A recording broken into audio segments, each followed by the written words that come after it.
She is one of the world's most elite female agents. Deliberately pretending to be drunk, she got herself arrested by the police, all to infiltrate the prison and take down a major drug lord. A guard brought her a hangover remedy, checked her cell, then turned to leave. As the lights dimmed, she opened her eyes, stood up, and removed her hairpin. She took off her wig, revealing a night operation suit hidden beneath. Using a hairpin, she picked the lock of her cell. From the hangover remedy, she took a spoon, walked to the water dispenser, picked up a cup, and filled it halfway. The guard returned to the monitoring room and began reading a newspaper, unaware that the surveillance camera had been shifted to face the corner. Once everything was ready, then quietly slipped into the police station's electrical room. She inserted the spoon into the fuse box, bit a hole in the cup, placed it above the spoon, and started a 30-second countdown. Immediately after, she climbed through a vent above the electrical room, making her way to a blocking exhaust fan. Water slowly dripped from the cup onto the spoon. Eyes on her watch, she counted down.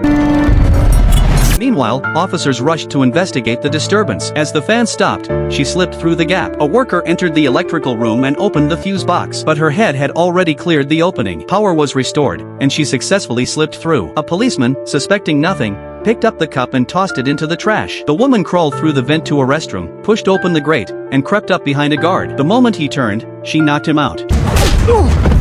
She then dragged him past security undetected and unlocked a gate. The officer lay unconscious on the floor. The woman took his pistol and opened the drug lord's cell door.